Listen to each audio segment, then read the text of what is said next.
বড়ই গাছের সাথে সাথী ফসল হিসেবে বরবটির চাষ। আপনারা ভিডিওতে দেখতে পাচ্ছেন এখানে একটি বরবটি গাছ মোটামুটি বেশ কিছু বরবটি ধরেছে, যা আমাদের একদিনের হয়ে যাবে। আমি এই মুহূর্তে বরবটি সংগ্রহ করছি। দেখুন এখানে দুটি বেশ বড় হয়েছে, এই যে আরও দুটি দেখুন। গাছ বেশ সুস্থ সবল। পাশে এই যে আরেকটি দেখুন, আমি কেটে নিচ্ছি।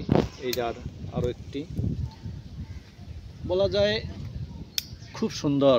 এবং নিজের গাছ থেকে এভাবে বরবটি সংগ্রহ, গাছের নিচে বসে খুবই আনন্দের। এই যে দেখুন এখানে আরেকটি ডালপালায় ভরে গেছে।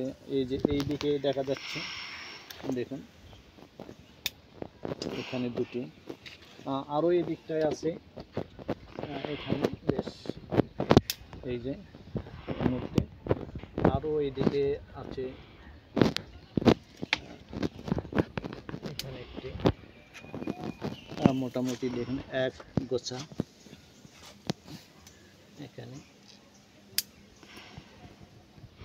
আমরা বসত বাড়িতে টবে করে অন্যান্য গাছের সাথে সাথী ফসল হিসেবে আমরা বিভিন্ন ধরনের সবজি চাষ করতে পারি। লতিয়ে পেঁচে উপরে উঠেছে এবং আপনারা দেখতে পাচ্ছেন গাছে ফুলও এসেছে বড়ই গাছে, এবং মৌমাছি অনেক উঠতেছে, পরাগায়ন হচ্ছে। তা আমার মনে হয় এই কোটিতে হয়তো মিশালে, এই যে দেখুন